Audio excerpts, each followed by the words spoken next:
प्रिय छात्रों, बी भाग प्रथम के द्वितीय हिंदी साहित्य के द्वितीय प्रश्न पत्र में, जो कि कथा साहित्य का प्रश्न पत्र है, उसमें हम कथा साहित्य में हिंदी कहानी के बारे में बात करने जा रहे हैं। हिंदी कहानी में पहले भी मैंने अपने पूर्व वीडियोज़ में आपको बताया था, हिंदी कहानी के प्रारंभिक दौर की कहानियाँ और प्रेमचंद काल तक आते आते किस तरह से कहानी अपने स्वरूप को प्रतिस्थापित करती है, उसके बारे में हमने बात की।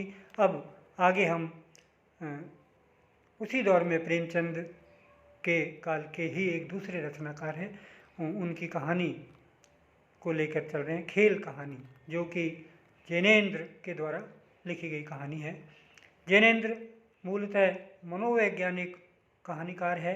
इनकी कहानियाँ मनोविज्ञान पर आधारित है, मनोवैज्ञानिक तरीके से लिखी हुई कहानियाँ हैं, जो कि पाठकों पर गहरे तक असर करने वाली कहानियाँ हैं।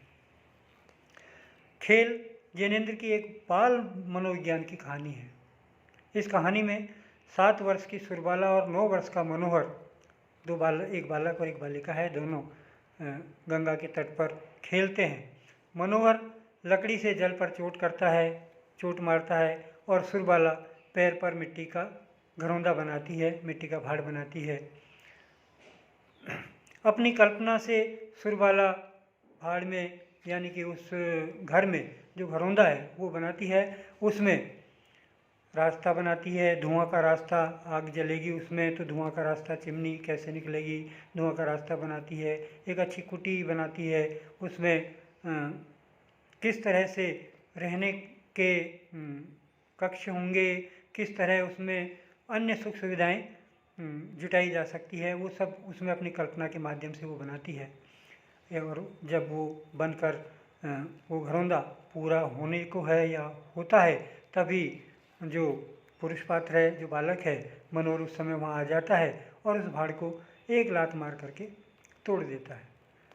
उसके ऐसा करने से सुरबाला जो बालिका है वो रूठ जाती है, तो मनोहर पुनः उसके लिए घरौंदे का निर्माण करता है, उस भाड़ का निर्माण करता है। जब भाड़ तैयार हो जाता है तो सुरबाला उसे तोड़ देती है।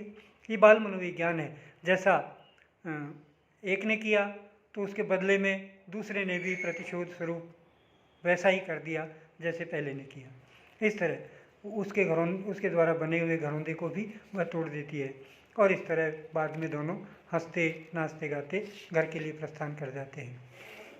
इस कथा के स्वरूप के आधार पर कह सकते हैं कि खेल कहानी बच्चों के संसार में किसी प्रकार का मनोमालिन्य या कल्मश नहीं होता है, ऐसी भावना पर लिखी हुई कहानी है। बच्चों में किसी तरह की प्रतिशोध की भावना एक क्षण विशेष में या अल्पकाल के लिए होती है, बाद में उनमें किसी तरह का मनोमालिन्य नहीं रहता, मन में किसी तरह की ग्रंथि नहीं होती है, गांठ बांध के नहीं रखते हैं कि एक दूसरे से वे दूर हो जाए, उनके मन में किसी तरह का मैल नहीं रहता है। स्वाभाविक रूप से बच्चे कुछ क्षण के लिए नाराज हो लेते हैं, लेकिन पुनः फिर खुश भी हो जाते हैं और हंसते खुशते झगड़ भी लेते हैं, और उसके बाद में दोनों प्रेम पूर्वक हंसते बोलते भी हैं, साथ साथ आते जाते भी हैं। तो उनके मन में किसी तरह की कटुता या कलुषता नहीं होती है।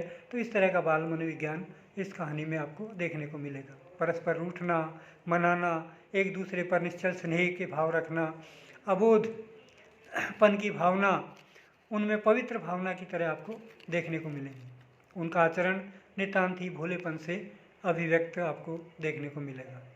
बालक अपने प्रत्येक खेल में बनाई गई सभी वस्तुओं के से स्वर्णिम सुख की अनुभूति कर लेते हैं, इसलिए वे कष्टमय संसार की यथार्थता से परिचित नहीं होते हैं।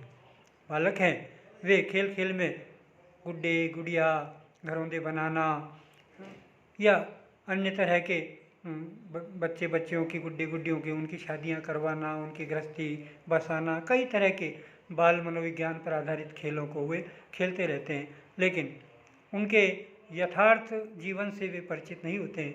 बाल्यावस्था में जैसा वे देखते हैं, समाज में जो घटनाक्रम होते हैं, उन घटनाक्रमों को वे अपने जीवन में भी विभिन्न भावनाओं के माध्यम से व्यक्त करते हैं। विभिन्न खेल खेल में उन चीज़ों से बड़े भोलेपन में रह करके उन्हें प्रस्तुत करते रहते हैं। तो इसी क्रम में ये कहानी हमें उन बाल मनोवैज्ञानिक घटनाओं को या उनकी भावनाओं को चित्रित करने वाली कहानी दृष्टिगोचर होती है।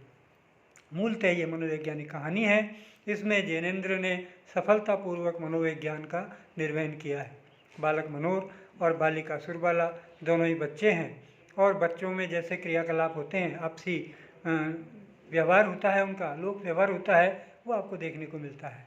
दोनों ही नदी के तट पर पहले तो आपस में अलग अलग खेल खेलते हैं, फिर अलग अलग खेल खेलने के बाद में दोनों एक दूसरे के लिए एक दूसरे के खेल में बाधक बनते हैं, एक दूसरे को चिढ़ाते हैं या उनके खेल में अवरोध पैदा करते हैं और अवरोध पैदा करने के बाद में उनमें प्रतिशोध की भावना भी आती है, एक दूसरे के खेल को बिगाड़ने का प्रयास करते हैं और फिर मनाने का काम भी चलता है, मना भी लेते हैं और फिर उन सबको छोड़ छाड़ करके और दोनों हंसते गाते हंसते खेलते वापस अपने घर की ओर प्रस्थान कर जाते हैं। तो इस तरह से हमें इन कहानियों में मनोविज्ञान की विभिन्न झलक देखने को मिलती है। बहुत ही सुंदर तरीके से बालकों के मनोविज्ञान को जैनेंद्र जी ने अपने खेल कहानी के माध्यम से प्रस्तुत किया है। आप कहानी को पढ़ेंगे तो इसमें और भी आपको आनंद आएगा कि किस भाषा, बड़े ही रोचक तरीके की भाषा है। जैनेंद्र मजे हुए कलाकार हैं, मजे हुए कथाकार हैं और इनकी कहानियाँ विभिन्न प्रकार के मनोविज्ञान के ऊपर आधारित कहानियाँ हैं। इनके और भी कई कहानियाँ आपको देखने को मिलेंगी।